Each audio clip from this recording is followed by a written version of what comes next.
Hey everybody! So e-commerce has gotten pretty big recently, hasn't it? I mean, it's basically become the primary way for people to buy stuff, and it also gives business owners and content creators the chance to up their revenue.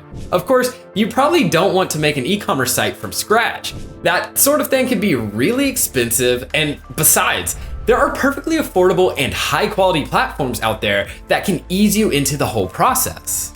So today, I'm going to be comparing a couple of the most well-known e-commerce platforms out there, Shopify and Woocommerce. So sit back and relax while I fill you in on all the details. Okay, how about we start off by comparing the pricing? If you have ever used Shopify before, then you will know that there are 4 different pricing tiers you can go for.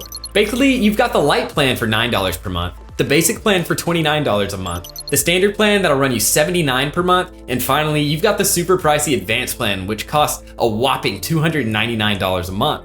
Now, you probably won't go for the higher price tiers unless you run a big business. And honestly, if your e-commerce setup is ranking in the big bucks, you might as well spring for the advanced plan because the features are actually quite impressive. But I'll get into the features in a minute. Let's just focus on the pricing for now.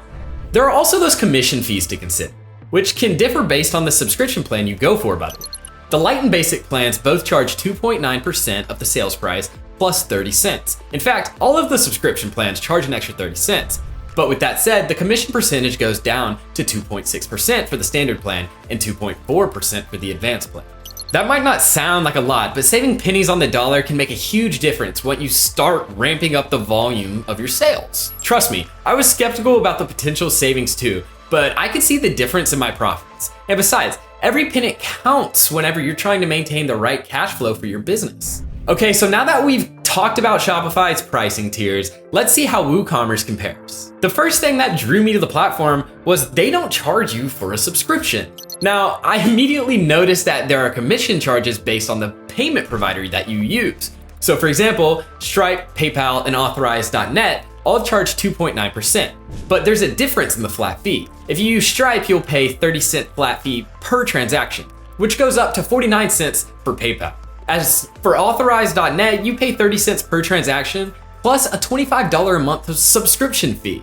To be fair, these rates are pretty comparable with Shopify, especially considering those subscription costs.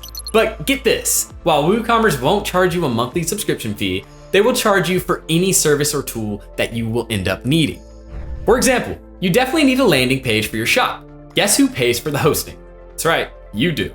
The same goes for the domain registration, SSL certification, and any plugins you integrate. In my experience, WooCommerce was way more expensive than Shopify, but the costs were a lot harder to figure out. I'm giving Shopify a 4.5 out of 5 for its straightforward pricing. WooCommerce gets a 3 out of 5 because the claim that they don't charge you anything just isn't true at all. Now let's move on to the user experience comparison to see what's what. If you want to get ahead in the e-commerce game, you really need to prioritize a platform with a good user experience.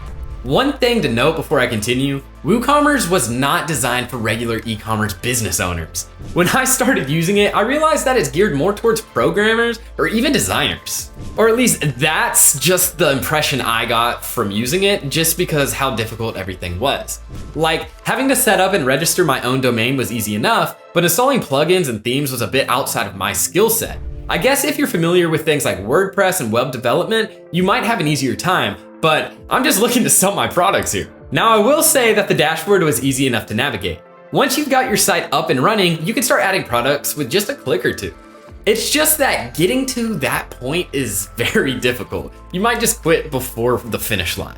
That's definitely not something you'll have to worry about on Shopify though. As soon as I set up my account, the platform laid out a step-by-step process for anyone to follow. I mean, for real, I considered putting like a monkey in front of my computer and seeing how it fared, because that's literally how easy the setup process was. You'll have an active e-commerce site in literally no time, and the dashboard is basically as easy to use as WooCommerce. Now, this simplicity does come at a cost. Basically, if you're the sort of person that likes to tinker around on the back end, Shopify can be frustratingly limiting. There just aren't that many customization options outside of the drag and drop widgets and templates you can add. WooCommerce is a completely open source platform, which means that it's basically waiting for you to shape it how you see fit. I can definitely see the temptation some folks might get when looking at all those possibilities, but I personally like my platforms to be super simple. No beating around the bush, no fancy code, just good old-fashioned business. That's why I'm giving Shopify a 4 out of 5 here, and WooCommerce gets a 3.5 out of 5. I kept the difference to half a point because people with developing experience will definitely get more out of WooCommerce than, for example, I did. But for the vast majority of the e-commerce crowd, Shopify's ease of use will always win. Next up, I'm gonna talk about the features each platform offers. There are a lot of tools you need in the e-commerce game, like tax calculators, payment processors, shipping integrators, and a whole lot more. You know what I love about Shopify? All of these tools are available right out of the box. You also get unlimited bandwidth with all of the packages except for the dirt cheap light package, and honestly, you can't expect features like that for just $9 a month.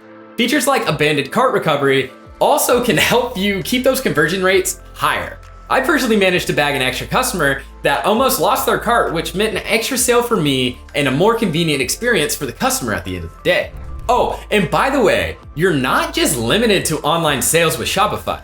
You see, if you order their POS kit, you can start making offline sales as well. That's definitely not something I got from Woocommerce, but there are a few things that set them apart.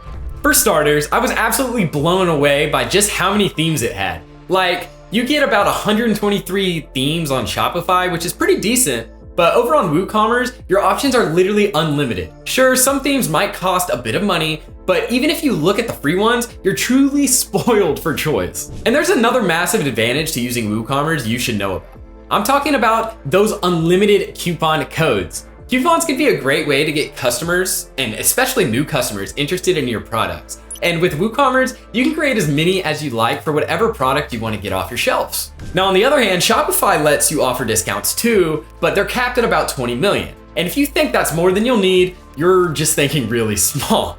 Just imagine what your business will be like 10 or 20 years down the line. Do you really feel like you'll never cross 20 million customers? In situations like that, WooCommerce definitely comes out on top. But at the end of the day, overall, I'd say that these platforms are pretty much evenly matched in the features department. So 4 out of 5 for both of them seems fair. Despite that, Shopify wins out in the end with a final score of 12.5 out of 15. You have to pay for a subscription, sure, but you save a ton of money in the bargain. The features are great and easy to use, and overall, it's basically the best option I've used for e-commerce. WooCommerce final score ended up being a 10.5 out of 15, which was a little disappointing. I just couldn't get over how expensive it could all get despite the claims that they don't have any pricing tier. And while the customization and customability could be useful, it involves a learning curve that most of us just wouldn't want to get through. After all, are you looking to start an e-commerce business or become a web developer? The choice is as clear as your answer. Also, if you haven't signed up for Shopify, just use the link down below to get started with it. So what do you think? Will you use either of these platforms and give them a try? Let me know your thoughts if you do, but that's all I have for now. Thank you guys so much, and I'll see you in the next one.